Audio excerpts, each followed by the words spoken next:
When you've got a woodworking project cooking in your shop, I know you've spent a lot of money on materials, a lot of time making all those project pieces. Now you're ready to put everything together. I want to help you make sure that you get everything put together the right way. There's a huge array of glues available on the marketplace. This is all stuff you can commonly buy just about anywhere. So what I want to do on this DVD is help you pick the right glue for the application, because we've got to get the right glue selected out of this big selection we have here. Also, help you look at different ways to apply the glue, different ways to clamp your project together to make sure that everything is secure as it can be. Now, the reason it's so important is that today's glues have come a long way from when they were just boiling animal hides to make glue 100 years ago. In fact, today's glues are stronger than the wood that you're gluing together. I've got here 2 pieces of red oak. I intentionally used pieces with different grain patterns so you could see them. You can still see the glue line right down the middle. Now, watch this demonstration. I'm going to fracture this edge and we'll see what we get. Now, this is exactly the point that I'm trying to make about gluing and clamping. Look at where this board broke. There's the glue line, and it broke away from the glue line. So the glue joint itself didn't fracture, the material fractured. The glue joint is stronger than the wood we put together, provided you use the right glue and you do everything the right way. So let's get started by walking through this huge family of glues and pick the family member that's right for your job.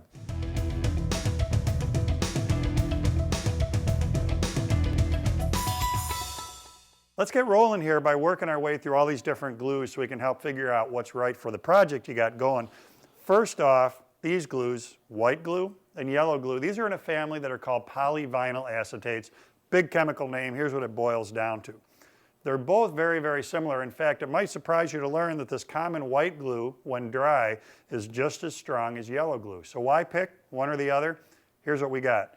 Yellow glue tacks or dries more quickly than the white glue does. So if you've got a complex project with a lot of pieces, you're actually a little bit better off putting it together with white glue, because it's going to give you more working time to get your way through that project, get all the parts put together. Once they're dry, white glue tends to be a little bit gummier. So if you're doing something like, let's say, a cutting board, so we're doing a lot of joints like this, you're going to have glue seams on every one of those. Then you go back to sand that project. The glue in those seams is going to have a tendency to gum the sandpaper more quickly if you put it together with white glue. Yellow glue sands better because it's a little bit harder. Now, there are projects that some woodworkers do that call for bending pieces of wood. It's called a bent lamination. And of course, once those pieces are bent, they get glued together. And what those pieces of wood are trying to do all the time is straighten themselves back out. There's a lot of stress in that joint. These glues are not a good choice for that kind of glue up. And the reason is that they have a tendency to creep when they're under stress. What that means is that even after the glue is dry, if there's a lot of stress on that joint, that wood is stretching just a little bit. So normal mortise and tenon, dado, dovetail, that kind of stuff, these are perfect for that. But if we are building a beam, if you're doing some kind of a bent lamination, not a good choice for that. We're going to get to other glues later that are a good choice for that. So real go-to glues, you're going to use these most of the time on your projects because they've got great working characteristics. They clean up with water. Unless you get specifically a waterproof form of these glues, they do not have good water resistance. So again, we're going to hit on a glue later that does provide that for you. So polyvinyl acetates, white and yellow, and their working characteristics. Now, let's keep going here. CA glue. CA stands for cyanoacrylate. This is the super glue or crazy glue that's been around for a long time, fairly recently found its way into the woodworking marketplace. You can get this glue in different viscosities. If you look at this one, it's real watery. With a watery one like this glue will actually flow down into the wood. So one application I've used this for is in bowl turning. You get a real pretty piece, but it's got a punky, kind of a soft section to it. You can stabilize that by using a thin viscosity of CA glue and just letting it capillary itself down into those pores, and it'll stabilize the wood. So good and bad with CA glue. Handy thing, instant bond. You get it on the material, it dries just about like that. It's waterproof. It does not have a lot of shear strength. So if we put pieces together like this, face to face, and you shear them this way, the glue is fairly brittle and it's probably going to break off. You got to be careful when you're working with it because it's pretty easy to get your fingers stuck to it. There is a solvent that'll help remove that. So you want to make sure you've got the solvent on hand anytime you're using the glue. So a great general purpose glue, if you're doing any turning in your shop, you got to have bottles of this on hand because you're going to use it all the time. So that takes care of our cyanoacrylate. Now another instant bond you can get from hot glue. Now you might not really think of this as a woodworking tool, but hot glue is pretty handy to have around. So what happens here is that glue cartridge in this end, plug this whole thing in, the tip heats up.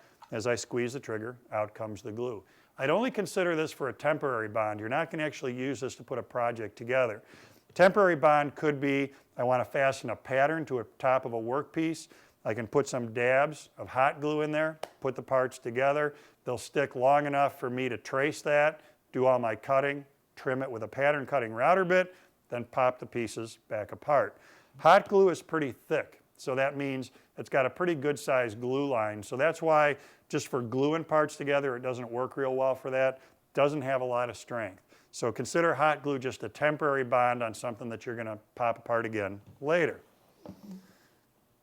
Hide glue, this stuff has been around since forever. Hide glue, historically, has literally been made from hides. They take cow hides and cow hooves, boil them, and extract from that the adhesive, which is hide glue. Now this is a newer form of it, a newer form meaning this is in a bottle, ready to go. The more traditional way to work with hide glue is that you get flakes.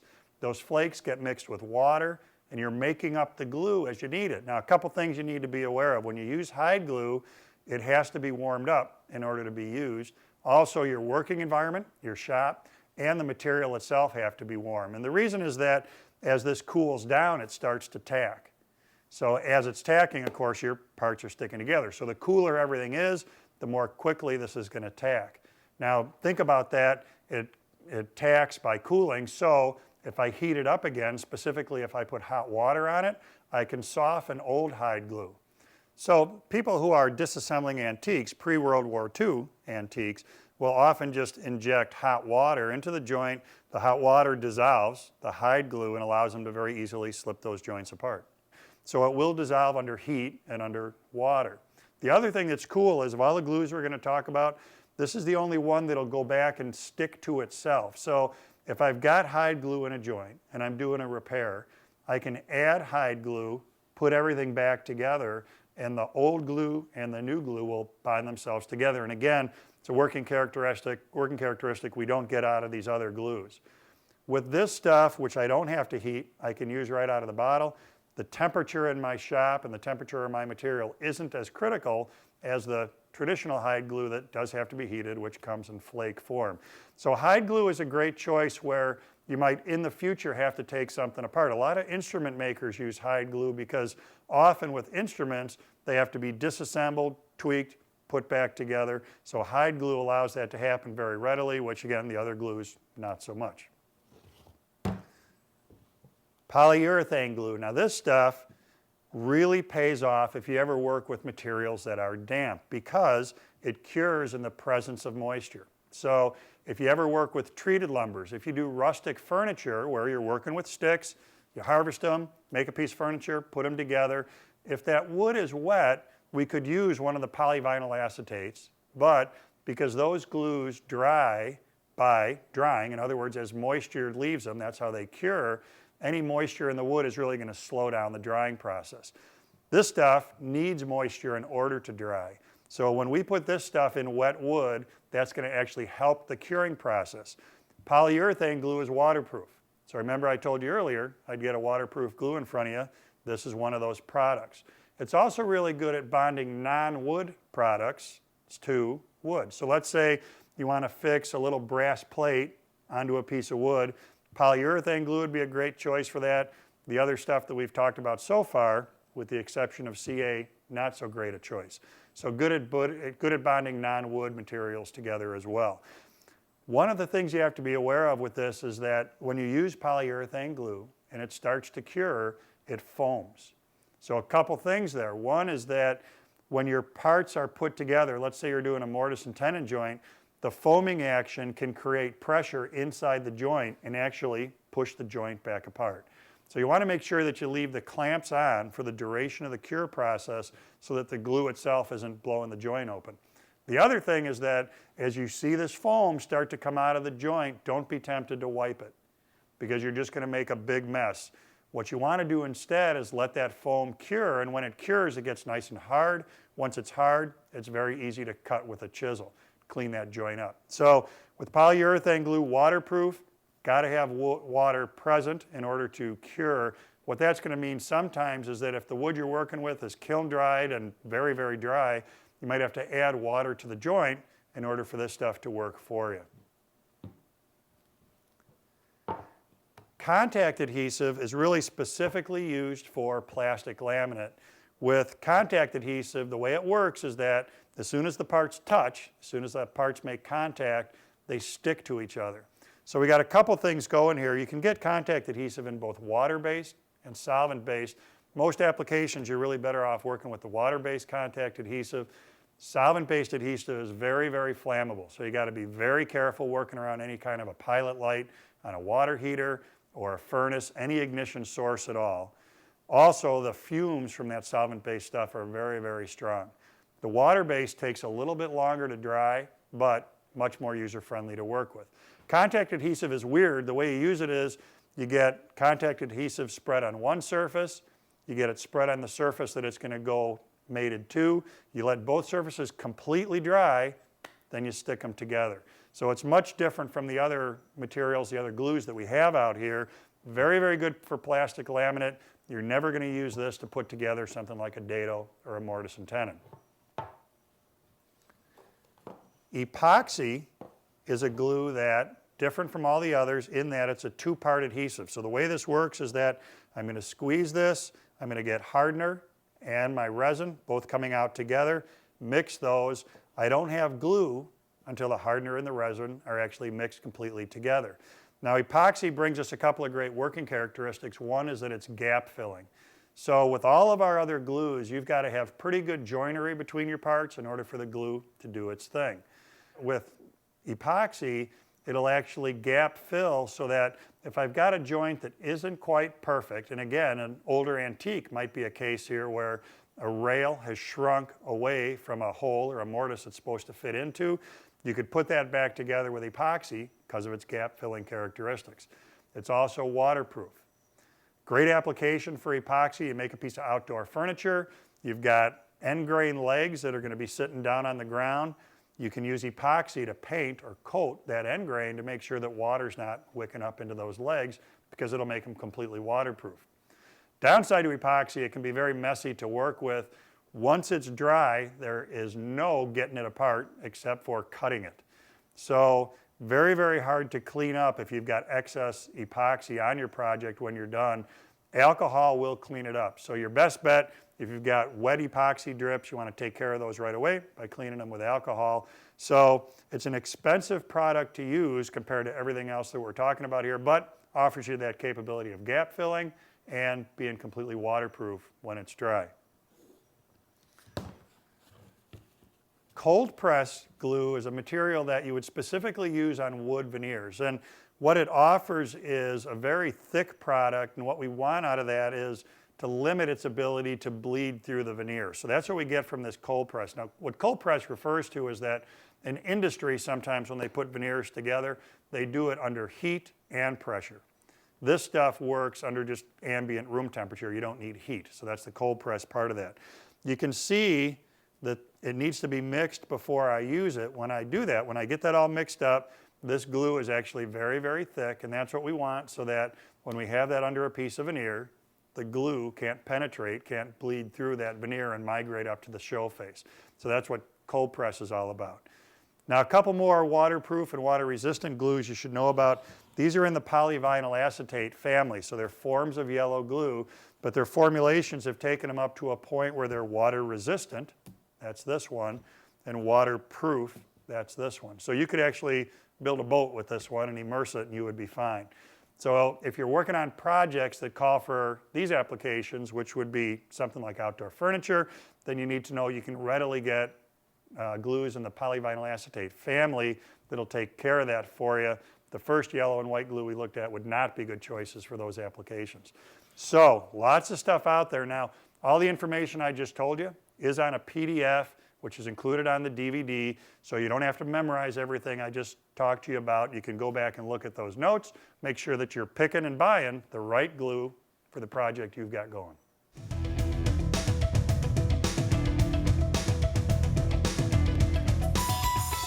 In my experience watching students work on glue-ups, one of the places where they most frequently go wrong is just not having good joint quality in their project before they get to the point where they're putting glue on. So one thing that's really important is you always got to do a dry run. You always got to make sure that everything is working together and playing nice before you start putting glue on. On edge-to-edge glue-ups like I've got here, it's very common that people just don't spend enough time at the jointer or with a hand plane to get these edges good. What I'm looking for here is I should be able to put them together with hand pressure, and that seam should close. What we don't want to do is rely on glue and clamp pressure to overcome lousy joinery. So here, if there was any gap still present in these two boards, back to the joiner, make sure they're dead straight, bring them back again, try it again. If we know we get it right this way, by the time you apply glue to this, you're going to have a glue joint that's stronger than the surrounding wood and a project that's going to stand up forever.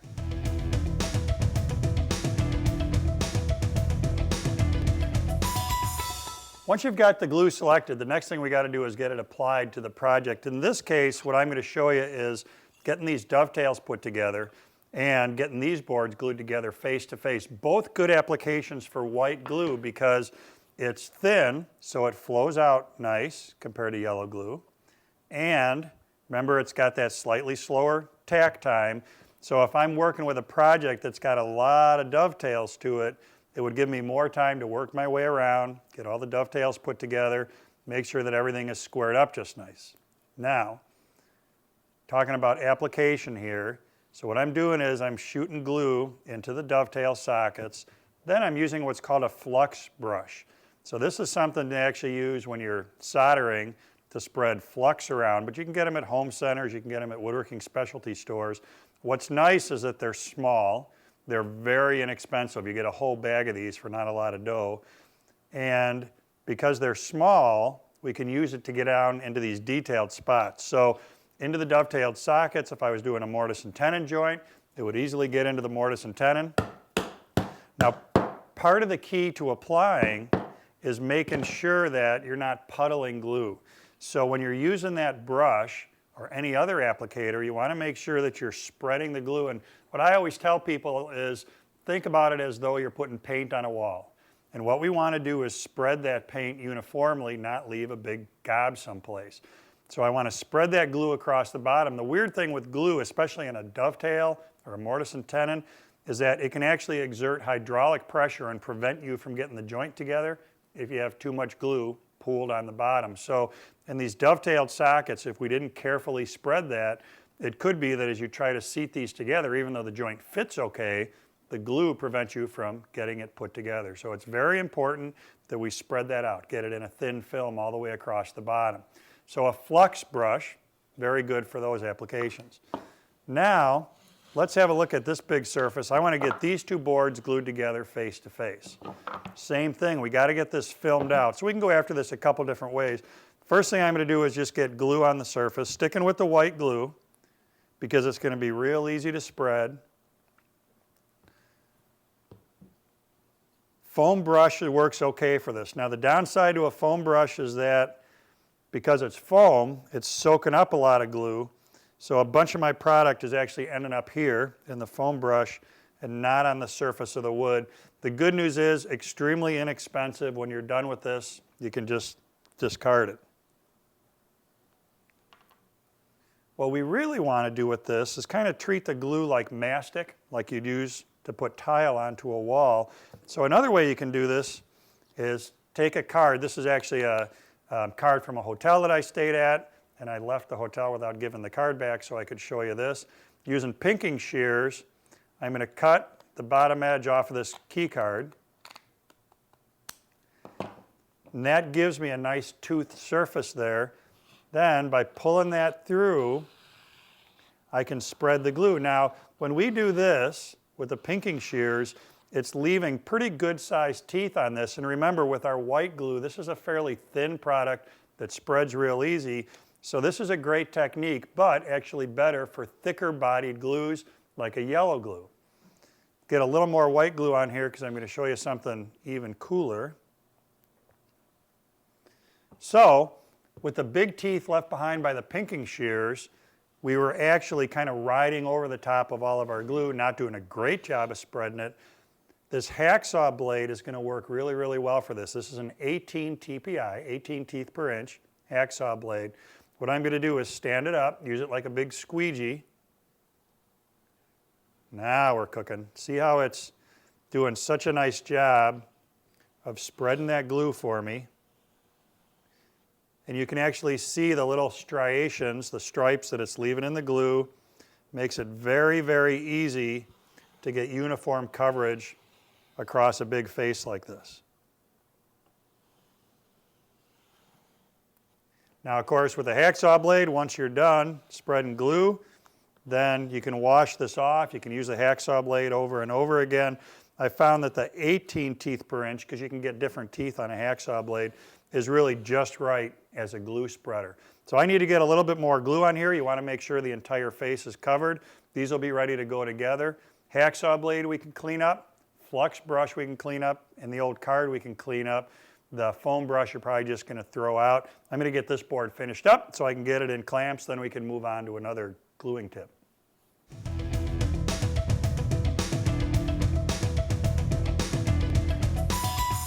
Sometimes on furniture projects like this one, the project has a reveal in it. And what that means is that there's a little step right here, a corner, where the rail of the project doesn't go out flush to the leg. Now, when it comes to gluing and clamping on this thing, this can cause a problem.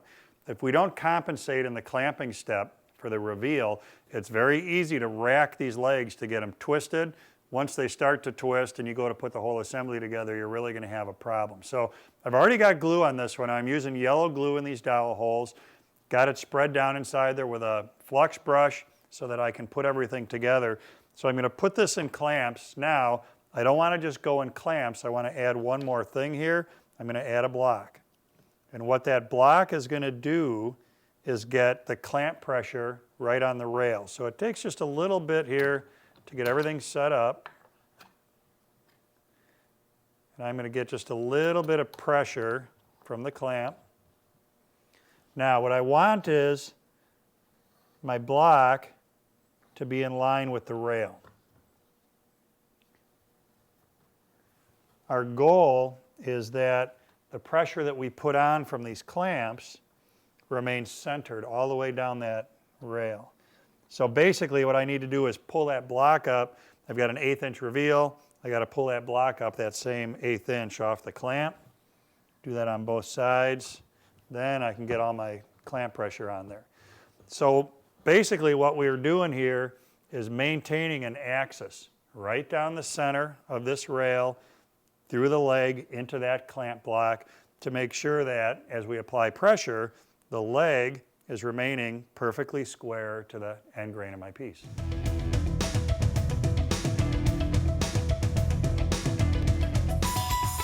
Stave construction is something that's a little bit difficult to do because you got so many parts to work with. I've got 2 halves of an 8-piece stave here. What has to happen is that all of these need to get glued together. This all needs to get glued together, and in the end, we're going to have this big staved column. So here's the thing. One, don't try to do everything at once because it's probably not going to work out great. When these are cut, in this case, 8 pieces, that means every cut was made at 22.5 degrees. If your rips were off just a little bit, if I try to do all 8 pieces at once and my angle wasn't perfect, it's probably not going to work out. So you're going to see it's going to make a lot more sense to do this in 2 subsections. So now that I've got the parts ripped, the next step is I'm going to put the inside faces down on my bench. And I'm going to get this so that the pointy part of the angle is touching on every piece.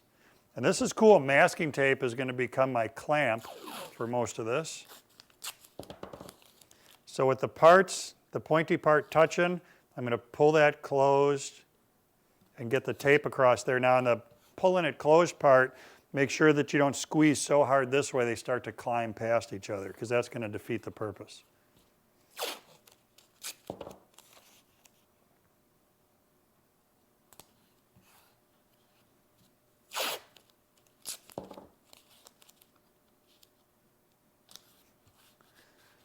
All right, what we've got now are 3 hinges on here. So when we flip this, I can fill these troughs with glue, not fill them, but film them with glue. And as we close this, those hinges are going to keep everything aligned on the outside. Flux brush is a great choice for this one when it comes to an applicator to spread that glue around. I find that on an edge-to-edge glue up like this, as long as your joinery is good, you only need to glue one face. So I'm just putting glue on the face on my left side, but making sure I get it all spread around so I have a uniform film of glue.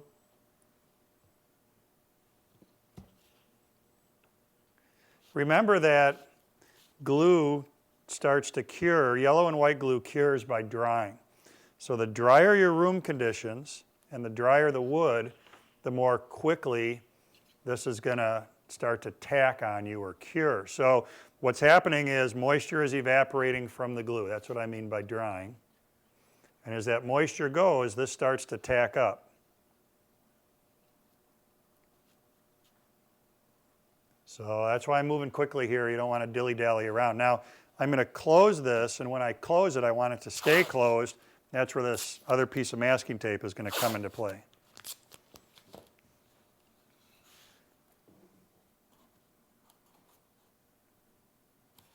Now I'm pulling all my seams closed.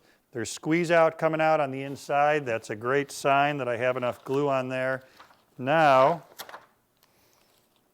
I can bridge across the top with another piece of tape. That's holding all those inside seams closed for me.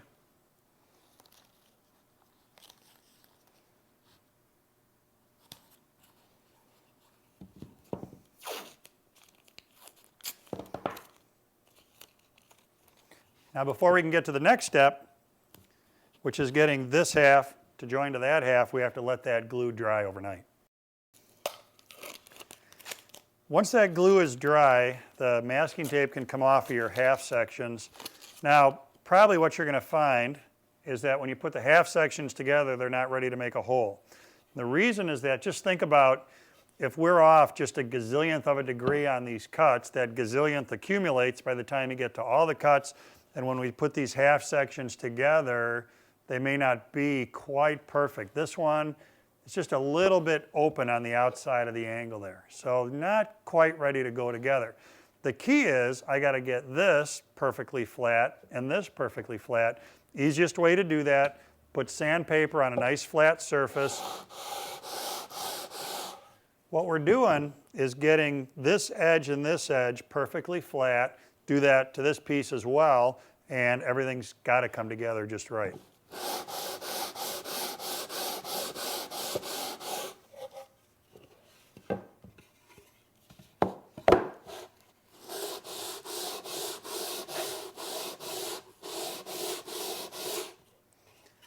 Now, let's see where I stand here. That is ready for the next gluing step. So we're ready to bring these two halves together. Now, a couple ways you can go about this. Starting with glue, that's going to happen no matter what.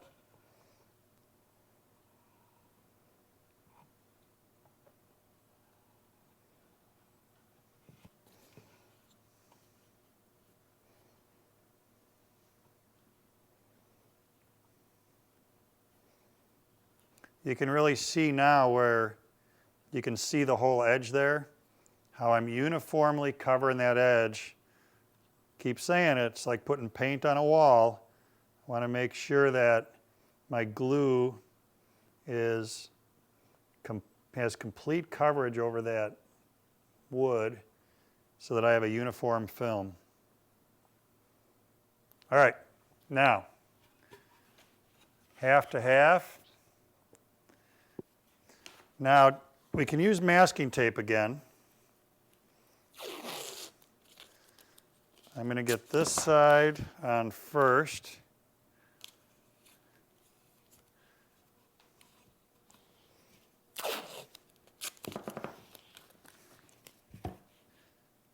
pull this side together and tape that one off. Now, here's another way you can do the stave construction that's pretty cool, and that is simply using hose clamps like these. Now, the key to this is that these are hose clamps that are made out of stainless steel. You can get those at any home center.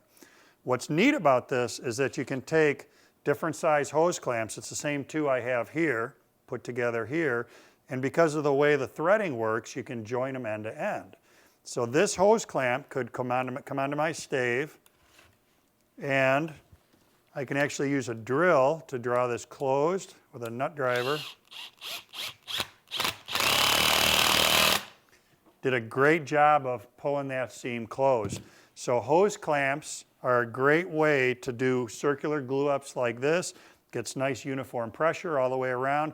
The key to the stainless steel part is that because they're stainless, the water that's present in that glue, which is slowly evaporating out of it, is not going to cause these to rust, so they're not going to eventually telegraph marks onto my material. Because they're made out of metal, even though they're laying right in the glue is not going to stick to them. So I can clean them up, use them again next time. So it's a great thing to know about in order to get irregular objects like this glued together.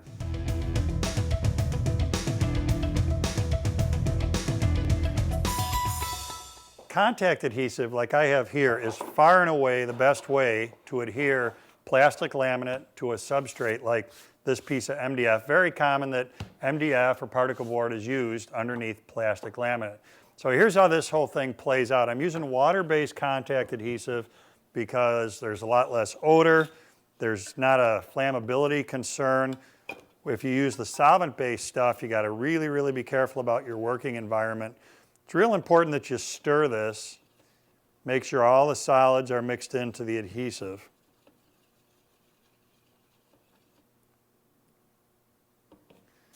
Now, a downside to the water base is that it takes a little bit longer to dry than the solvent base, but all the upsides make it worth using. So the bottom line here is I just need to completely paint this entire surface plus the back side of my plastic laminate.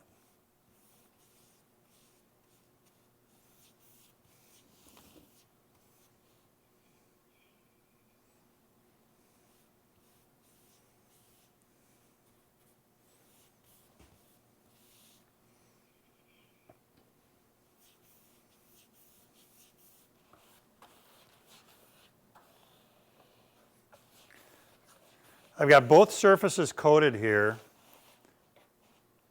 Now, nothing to do but wait. Unlike other glues, contact adhesive has to be perfectly dry before we bring the two surfaces together. So now I just need to give this a chance to dry. The warmer it is in your shop, the more quickly it's going to dry. You should be able to touch this, and it should be completely dry to the touch. Maybe you can see on the MDF spots where it's already started to dry. Out here where you can still see that light color, it's wet. Here where it's more pale, that section is already dry. So a little bit of a waiting game at this point, then we're ready to bring them together. The glue on these surfaces is completely dry. I can tell by touching it, and also just by looking at it, it's translucent now. I don't have any of those light colored spots left. So now we're ready to get everything stuck together. A couple of important things. The laminate always needs to be larger than the substrate. So we want it to overlap on every side. Now, for me, a small piece like this, what I'd probably do is simply curl this up like this, make contact on one edge, let that roll down. As the surfaces get bigger, that gets dicier and dicier because once these touch, once they make contact, that is forever. So we want to make sure everything is positioned right. So especially on big surfaces, what I'll do is lay sticks in between like this. Get the laminate on top of those sticks. Now, on a piece of laminate with grain, like this one has, you want to make sure that the grain is going in the right direction, that my grain is parallel to the edge. Then one stick can come out and make contact there. Then just keep working your way across, stick by stick.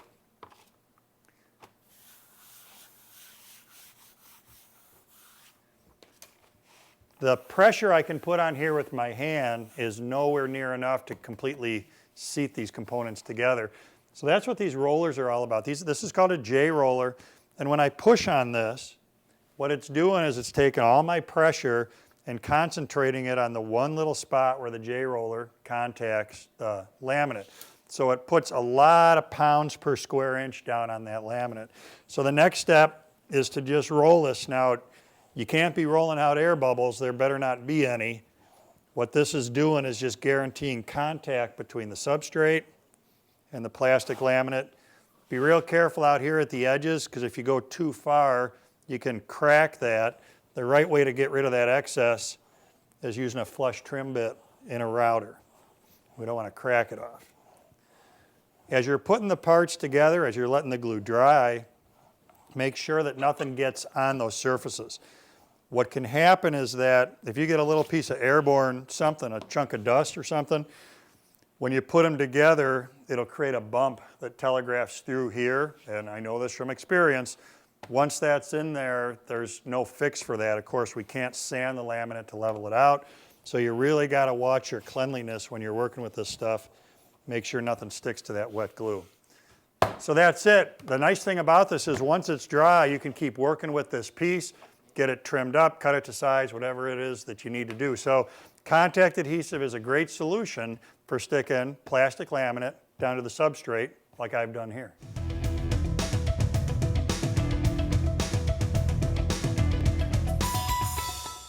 Here's a cool little clamp that you need to know about if in your shop you're commonly gluing small parts together edge to edge.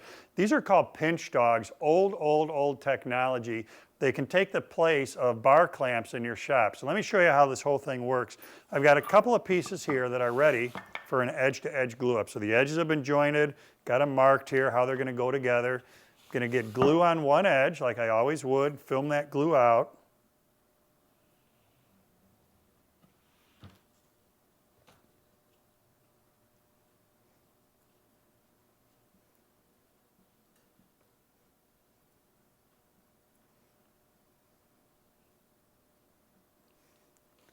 Now, normally if we wanted to, we would be putting this in bar clamps, close this.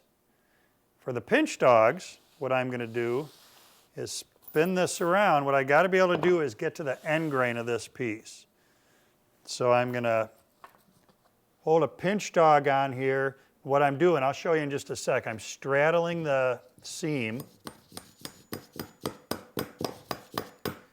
and tapping that pinch dog in. Now if you have a look at the shape here, it's got this angle on the inside, it's straight on the outside.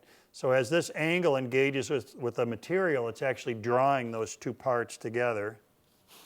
Now that that one's done, this one will be a little bit easier. So I straddle the seam, tap that in, now watch it pull those closed.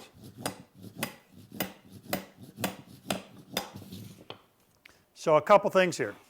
Like I said, low tech, takes the place of a couple of bar clamps on here. It's important that the pieces aren't real long. If these were 4 feet long, the pinch dogs wouldn't have enough oomph way on those outer edges to pull the center close. So they really only work on short glue ups. Also, the parts have to be fairly close to being the same length so that the pinch dog is engaging at about the same rate in both boards. So tap them in. Easy to do. They're available in different sizes. So you would pick different sizes based on working with larger or smaller pieces of wood. These are sourced for you on a PDF here on the DVD, so you can find out where to get them for yourselves. A real easy way to put together small parts like this on an edge-to-edge glue-up.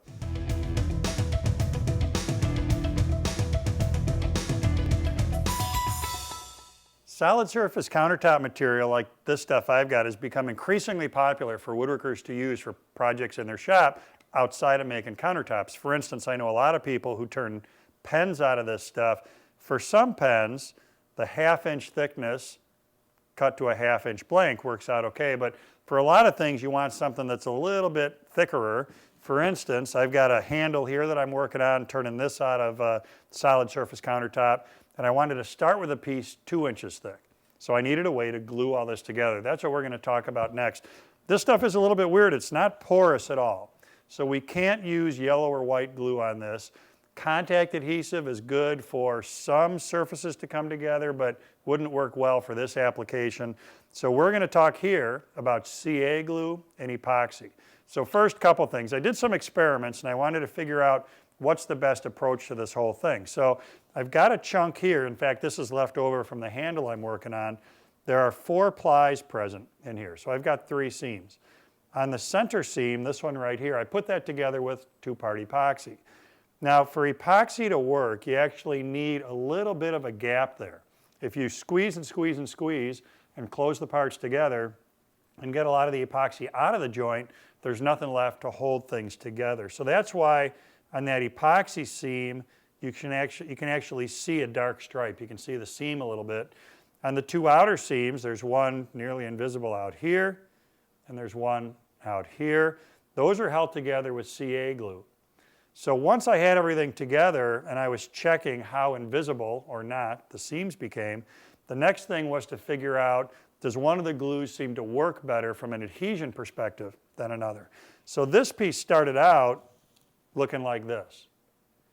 I cut this off my blank, I took this whole thing to a bench, and I beat on it with a hammer. Took a steel claw hammer and I pounded on this thing. I actually hit it about 6 times before this happened. Now this tells us a lot. When you look at the fracture here, one, actually all the seams are pretty invisible, and we broke the material, we didn't break the glue joint. So once again, we've got a bond here that's stronger than the material we're putting together. So the answer here is that epoxy or CA glue, either one is going to work okay for this. Myself, I've come to prefer the CA glue just a little bit because it helps the seam close a little bit tighter, so it's less visible, and the cure time is quite a bit faster, so I can work with this stuff more quickly. So here's how this whole thing's going to come together. First off, commonly on this countertop material, you've got one face that's already been fairly well machined, another face that's probably rougher than the first. You can even see the difference between the two.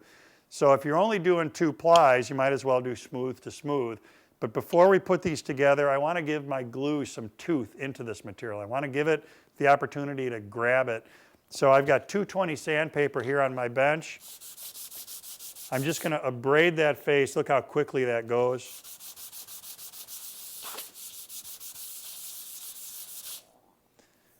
So I just want to rough that up so that both surfaces have the opportunity to grab glue.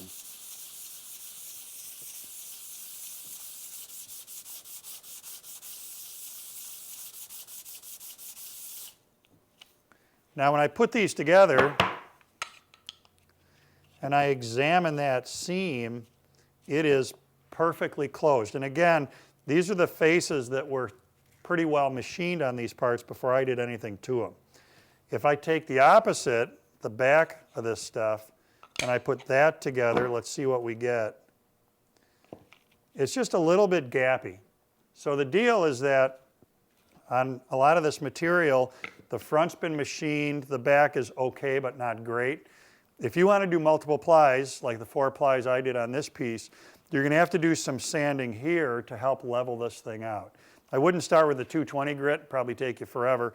I'd start with a coarser piece of paper, an 80 or 100, work on this back side so that you get it flat, take that up to the 220 grit so it's got some tooth, then you're ready to build up multiple plies. But if you're only doing the 2 faces, all we need to do is sand them so that they're abraded a little bit like these are. These are ready to go. Want to make sure all the dust is off of there so that doesn't mess up our glue surface. I'm using a thin viscosity of CA glue to give that ample opportunity to spread out, wash over that whole surface. A little more up on there. Now I'm going to close these up. I'm going to stand them up on my bench here. I want to keep those 2 edges on the bottom registered with each other. All you need for this are spring clamps. It does not take a lot of pressure to close this up.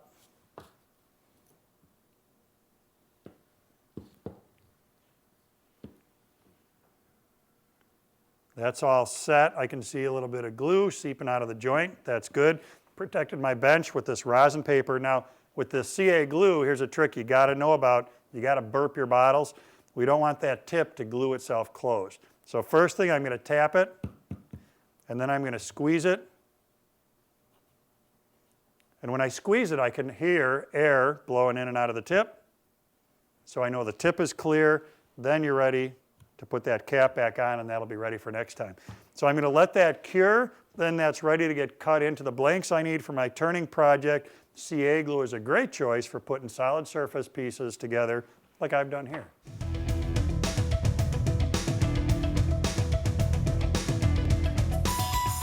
One of the things that some projects call for is a bent lamination like this one. This is the front rail of a rounded table that I'm working on. So because the finished piece needed to be so thick, I really couldn't just take that whole piece and form it. I did it with individual layers or plies. By having thin pieces, I could easily form them to my mold. The key is using the right glue and getting this to form so that it stays in that shape until the glue dries. A couple of different approaches to this. First, let's talk about glue. Earlier, I said that yellow and white glues have a tendency to not be able to combat creep. That creep being when surfaces you've glued together are trying to move under stress after the glue is dry. This is an application where we're prone to a lot of creep. Even though the glue is dry on this, the wood is still trying to straighten itself back out. So if we use yellow or white glue for this, we're going to spring back some of this curve over time. There are glues that are specifically made for this application. So this glue is called an Extend glue from this company. Extend because it gives me longer working time. Now that's a great characteristic to have so that I can get glue on all these plies and get them formed up before the glue starts to grab. It also dries harder than yellow and white glue, so it's a great choice for combating the creep that I'm naturally going to get in this project. So this type of glue, great choice for what we're doing here. What we need to do is get it spread on each of my plies. Then we've got to get it squished down to this form. I'm going to do that using a vacuum bag. So first step on this, I'm going to get glue on everything. We'll get all set up here. Then we'll start working with the vacuum bag in order to get our form actually working. What we need to do now is form the material to the form. So a couple words about the form. I made this out of MDF. It's 4 layers of 1 inch. Cut the curve after gluing all those layers together. See how it's dark? That's because it's coated with a sealer. It's actually been sprayed with shellac so that glue can't stick to it, so I don't glue my project to the form itself. Now what I'm going to do to get everything held together is I'm going to use a vacuum bag. So what will happen is our whole project is going to go inside this thing. When we suck the air out of the bag, it's going to form this right down to our form. In order for this to work, we've got to get these socks over the form and the piece. And what this does is this sock is going to ensure that the vacuum can get applied consistently all the way across our material.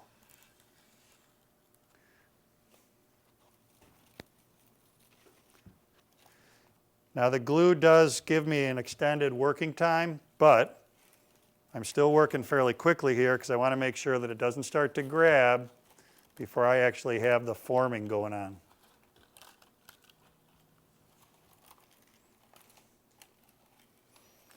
All right, now all of this is going to go inside my vacuum bag. On my end here, there's a sealer tape. That's that black schmutzy stuff.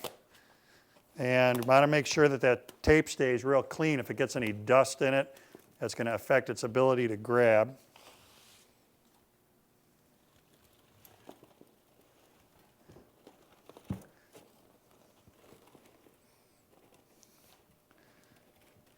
I got to get this all arranged in here because, of course, once I start to apply vacuum to it, I can't reach in there and fix anything. So that all looks pretty good. I'm going to carefully seal my tape on this end.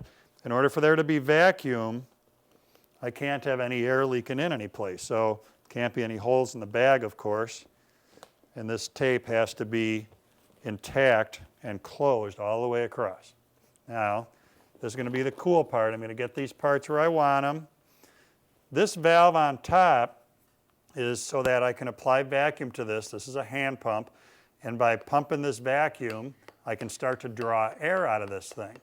Now what I found is that on big glue ups like this inside the vacuum bag, there's a lot of air to evacuate, and the hand pump will work, just takes a while to do. So I'm going to shortcut this a little bit by using a shop vacuum.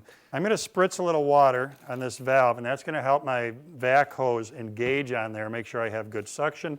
I'm going to get this stuff out of the way, because one of the things I found in experimenting is that if I just start drawing vacuum, part of what can happen is that the bag itself goes under my material, in between the material and the form, and I don't get the shape I want.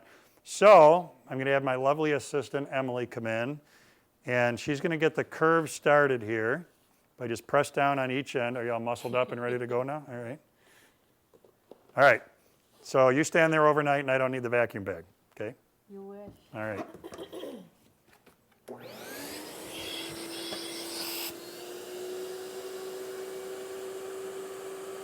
All right, that bag is closing up. You can see it's really drawn in. You got to go down a little bit. There you go. I think you can let go. Cool.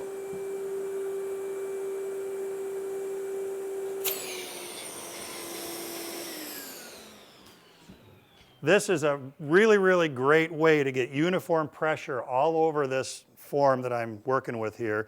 Now, with your vacuum, if you do this and you haven't pulled this all the way down, then, like I was saying earlier, you might need to go back to the hand pump, take a last little bit of air out of there in order to get that completely seated. Now what we do is let this sit overnight. Once that glue has had a chance to dry, the valve is released right there. That lets air back in. That can come out of the form. By using the form and the right glue, we can get a good bent lamination out of this. It's going to hold its shape and not come back and creep open and spring back on us.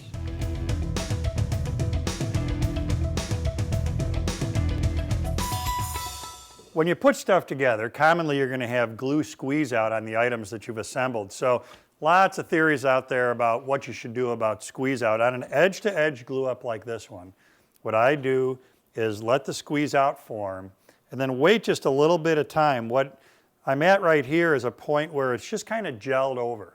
Once it's gelled over, it's ready to come off. Now, one of the easiest ways to get it off of there is with a paint scraper. Bought this paint scraper at a home center. I did a little bit of work to it before this next step, and I'm going to show you what I did to adapt it to make it a little bit better glue scraper than paint scraper. But let me show you how well this works. I'm just going to grab this with one hand, peel it right down that seam.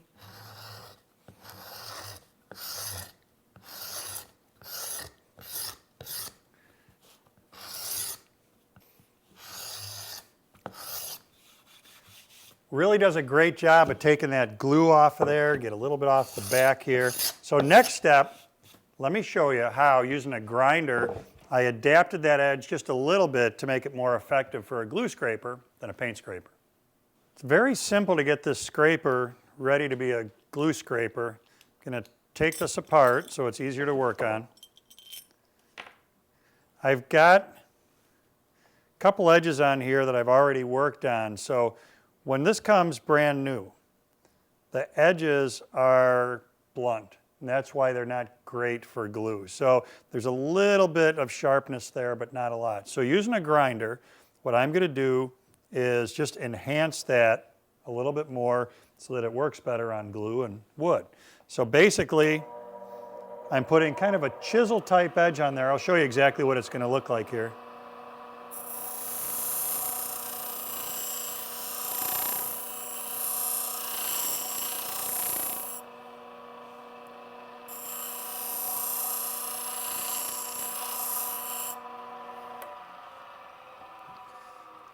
That's about all it needs, just really a couple seconds of grinding to get that a little bit sharper than the paint scraper is out of the box. The other thing that does is it kicks up just a little bit of a burr on the bottom side. Leave that burr alone, that actually helps the scraping action.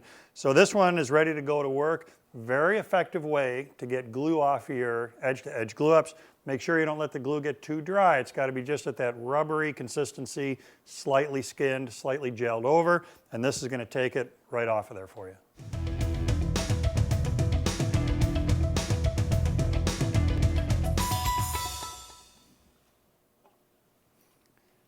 Not everything that you do in the shop calls for big, heavyweight clamps. In this case, I'm gluing what's called kerfing onto the inside of this guitar body, and it doesn't take a lot of pressure to make that happen. So clothespins work well for that. Here's a shop-made solution that works really well for this application. You can make your own little lightweight spring clamps. Here's what I've got. I'm going to set that aside. These are made just out of PVC pipe. So the way I did this is took a length of PVC to the miter saw, marked out what length I wanted to cut, and I cut piece after piece after piece after piece. That gave me a bunch of these rings of PVC pipe. Next step, this goes to the bandsaw, make a single cut. That gives me this. So what's cool with this, and it's worth some experimentation, is that as you go to different diameters of PVC, you're going to find you get different amounts of tension on here, all the way up to this big 4-inch stuff that I cut. Also, if you make the sections longer, it changes the amount of tension they produce. So very easy to make a gazillion of these in no amount of time at all, very inexpensive, and you can very easily and quickly fill your shop with a boatload of light-duty spring clamps like these.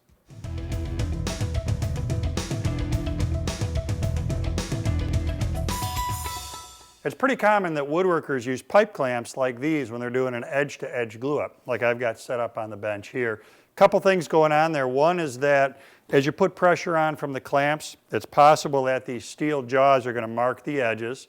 The thing that concerns me more is that the black from the surface of these pipes can migrate up into your material. What happens is that as the glue is oozing out of the seam, a little bit of acid in the glue cuts the black loose, and that gives it a chance to sort of liquefy and end up fairly deeply embedded into your project. It's no good. The other thing is that as we get these boards going and we work on this edge-to-edge glue-up, you want to make sure that out here the faces are staying aligned. So a couple ways we can work around this. One is a very simple shop-made solution. What I want to do is make bridges. Bridges like this that go on the seam, so one above, one below. Now you can see that if I get a clamp on there and close the clamp, it's going to draw those together. The other thing I can get from these exact same pieces are pads like this that also provide a riser to keep your material separated from the pipes themselves. So here's how this works. Start with boards that are 2.5 inches wide, and in those boards we want to drill holes 1-inch diameter every 5 inches. So it's the first one, it's 2.5 inches to the first one, then 5 inches, 5 inches. Then we're going to take this whole thing to the table saw and rip it right down to the middle, right down through the middle. That results in 2 halves. The 2 halves go to the miter saw and cross-cut those, cross-cut, cross-cut. So that's going to give us pieces like this. Now at this point, as far as the bridges go on the outside, you're done. The parts that we want here on the head of the clamp, we've got to add one more component to, and that is simply a piece of hardboard. So the hardboard is going to get glued and stapled to the face of the bridge like this to turn it into one of the protectors for the end. Once you've got all that done, shoot everything with a little bit of finish. We want to make sure that glue's not going to stick to this. Now the way they're going to get used is very simple. Out here on the head of the clamp, this is going to go underneath like this. So what we're doing is we're elevating our glue up, and that's going to keep it up off of the pipe clamp itself so that we don't get that color to migrate through.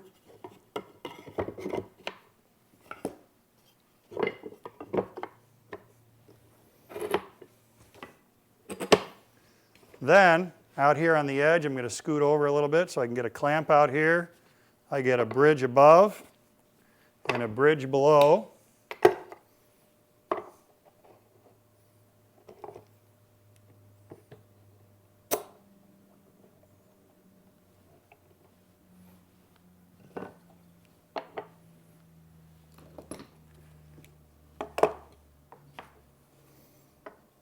This is where those 1-inch holes come into play, because we've got to have a spot in the bridge there for the seam itself to go into. That's doing a great job of leveling everything up here for me. Same thing on the other end. Now, commonly in a glue up, you're going to get another set of clamps across the top like this. I've got the same problem now. If I've got glue oozing out of that seam, the glue is getting on the clamp, telegraphing the black down to there. So I take one of my heads, put that here. Another one there. So the oak that I used here is protecting the edge of my material from the steel head. The hardboard is keeping the pipe itself off of the surface. Bridges, and I'd put another set on this end out here, are doing a great job of leveling everything up. So in an hour in your shop, you can make boatloads of these things. You'll have a bunch of them on hand. And again, fasten the hardboard to the sets that you want for the end. Very, very easy to make. It's going to make using pipe clamps for your edge-to-edge glue-ups much easier, and it's going to prevent the black from the clamp having a chance to migrate down into your work.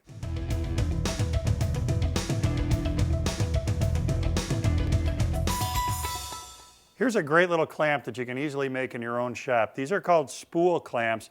Big application for these is guitar making, like I've got set up here where they're being used to hold the top of the guitar onto the body of the guitar while the glue sets up. Before this is done, there's going to be a spool clamp, one right next to the other, all the way across the outline of this thing. So here's what we've got. 1¼ hardwood dowels. Those have been cut to length, holes drilled in them. Spanning in between is a 1/4 threaded rod. That was cut to length of 8 inches. So the hole that's down here in the bottom is a perfect 1/4 inch. When that threaded rod went into that one, I used a little bit of CA glue to hold it in place. The hole that's through the top part of the spool clamp is oversized. That's 5/16, makes it easy for that to slide up and down on there. Then of course just a wing nut and a washer on the top. Now you want to have clamp pads on here. These are pieces of cork. You can do the cork a couple different ways. If you go to a home center, you could just buy rolls of cork. You could cut these discs, depends on how many clamps you want. If you look on the internet for cork pads, you're going to easily find cork pads like I have here. I did buy these pre-cut into discs, already had the holes in the center, and they're self-adhesive on the back to hold them onto the dowel there. So it's a very, very simple style of clamp to make, and like I said, I'm using it on a guitar here, but really any place where you want to close something up, small jewelry box, any light-duty application like that. Very easy clamp to make, very easy to add a lot of these to your shop in no time at all. Great thing to have on hand for any light-duty clamping application like I'm setting up here on the guitar.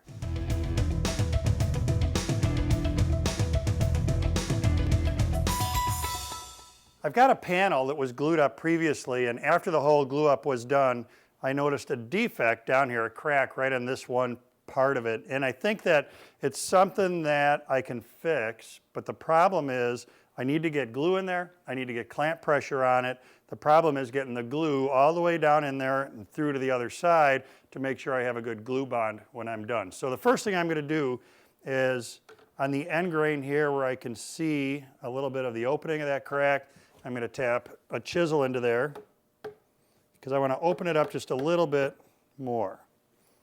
Now, if I just lay glue on top of there, there's no way it's going to seep in. It's pretty hard for me to pack the glue into there. So instead, I'm going to lay the glue on there and I'm going to use a vacuum to pull it down into it. So part of the key to this is that I'm using white glue for this because white glue is a little bit runnier than yellow glue. So as a result, it's going to do a better job of pulling all the way through. It's a little bit more watery. Now run the vacuum and apply vacuum from underneath and let's see what happens.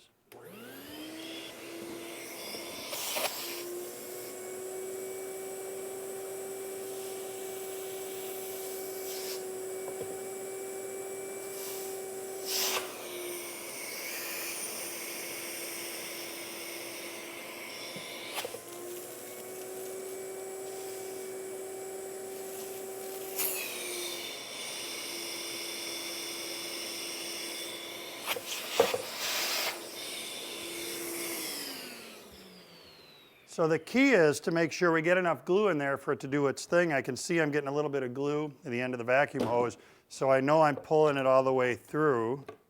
Now, out with the chisel. Now that's nice. When the chisel came out and that crack closed under its own pressure, a little bit of glue pushed out, so that's good, because I know there's glue down in there.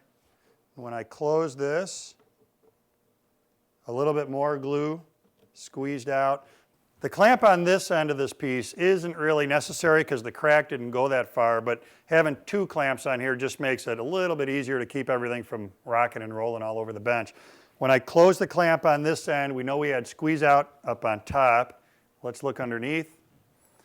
And there's squeeze out coming out the bottom right there. So this is great news. We got glue all the way through. We closed up this crack and managed to salvage this board. So instead of throwing it in the firewood pile, it can go back in the project pile. In addition to closing the crack on this repair, we're closing the DVD here. Lots of information about different glues that you can use. And don't forget to check out that PDF file with all of that information about the glue, where to use it, its working characteristics. Lots of information about shop-made clamps, different ways to apply the glue. So hopefully, for you, this DVD was a lot more exciting than just watching glue dry. You learned a lot of stuff about making sure you're using the right glue at the right time with the right application so your projects will last forever. Happy woodworking.